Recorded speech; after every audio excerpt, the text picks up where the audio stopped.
My name is Markus Lake. I perform under the name Markus Floats. I'm usually joined by my friend and co-conspirator James Goddard, but unfortunately he could not make it today, so he'll be performing solo. Yeah, I'm here at CJLO doing a live set. I'll be making bleeps and bloops with my laptop.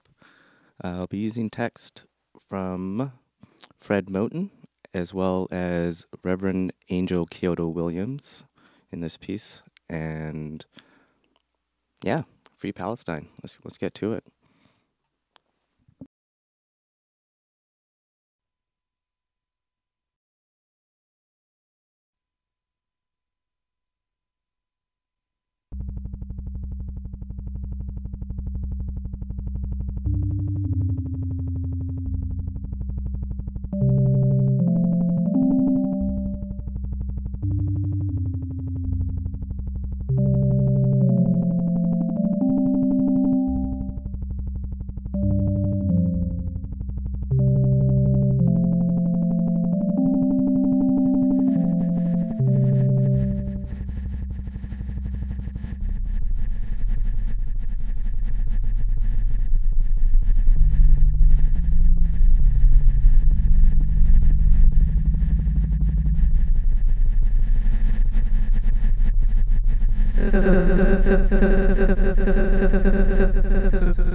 Out breath, let it out, let your body settle.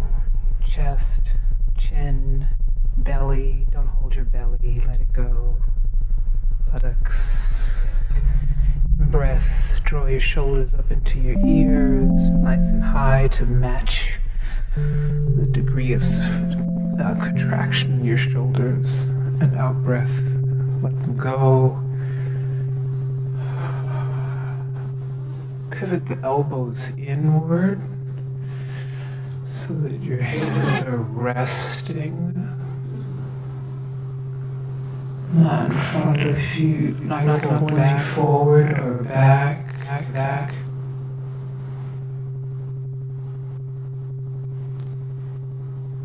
Your ears aligned with your shoulders, your nose aligned with your navel. Intentional in-breath and out.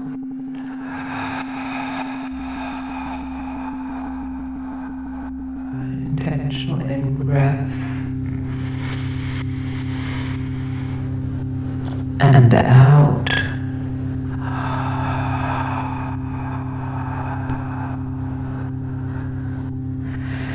One more time, and we know the last time we simply let it go. In breath.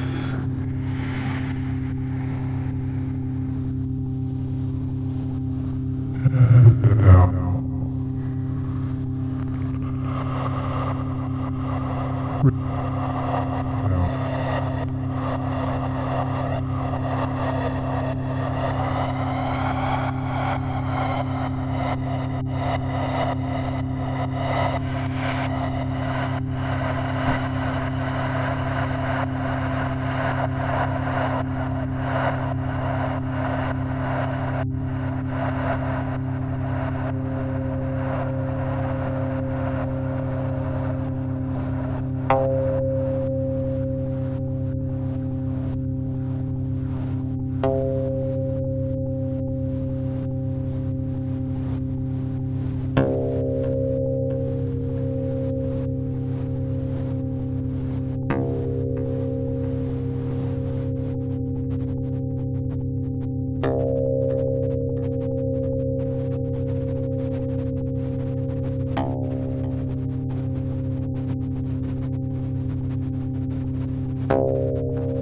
read from a new book that just came out called The Service Porch. So basically, it's the sort of fifth full-length book of poems, and it's in three sections too. And I'm going to read, try to see how much of the last section I can read. The last section is called Cena Boogie. It started off with a kind of attention to a certain sound, as you'll see.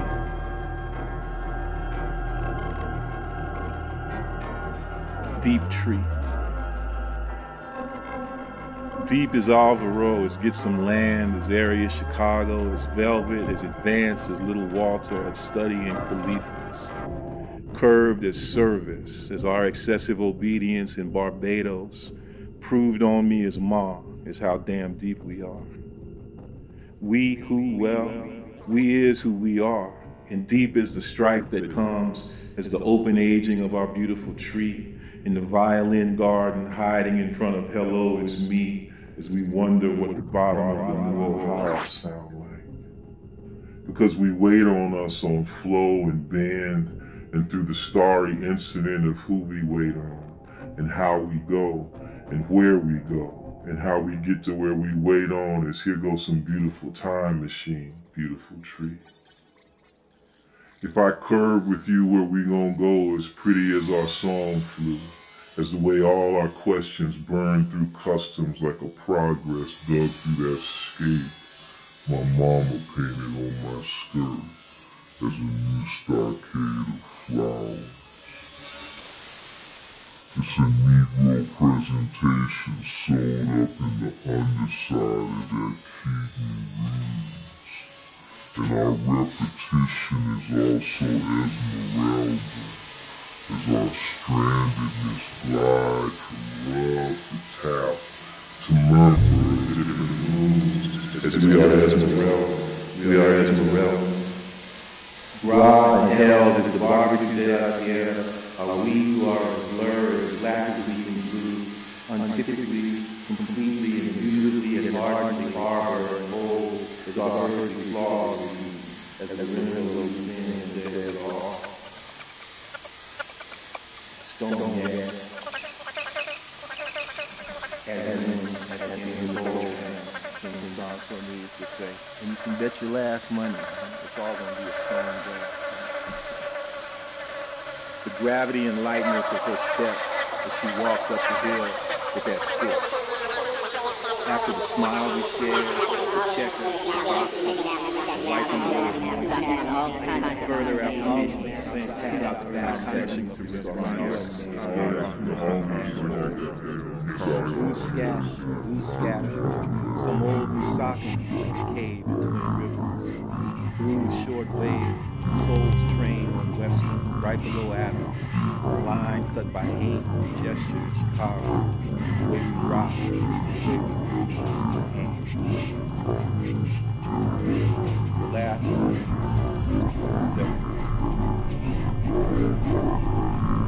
Andrea got it. My friend, I'm working about scale and all over painting blurred imagery. On maps brushing up against our homes. About 2 dimensions capacity to represent 3 or movement. About the contact sheet, if by contact we mean what the lover means by grading. About entrance into grading and flow charts, about the charting of flight. About how clustered marks move on the page when you look on from afar. About looking at big things up close as a mode of transport in historical sheets. About the maternal ecology of Iceland, socio-ecologically floating above all scale around the background. You got that curled austerity under the rope about the thick of the sheep. About 4 little boys learning to learn. All about the way it flowed, flattening into flat and ground plan, collapsed in lattice and expanded curves, the world in our hands on the wall. World against world beneath. World upside the world, with the creation and the rest, dice and spirit, race, resto, symphony, time, accident, without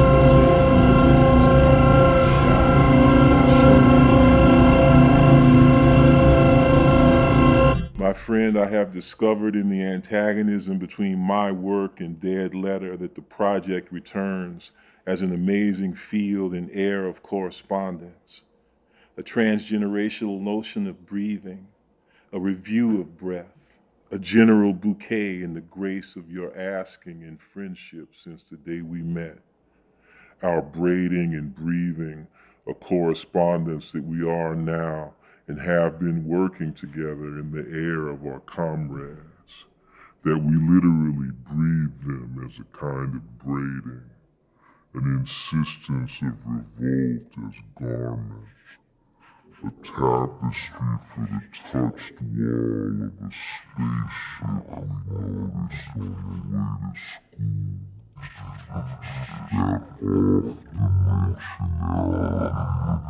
school, that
I guess maybe what we've been kind of working through, or the assumption that we've been acting on,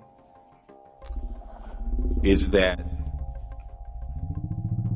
like, a big text for both of us that I already have mentioned and referred to as Walter Rodney, the groundings with my brothers.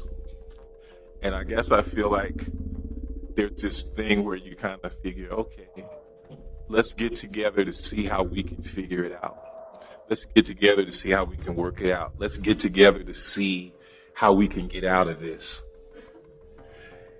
And we're interested in the moment at which this kind of weird inkling or transformation might begin to occur, in which you realize that what we've been trying to figure out how to get to is how we are when we get together to try to figure it out.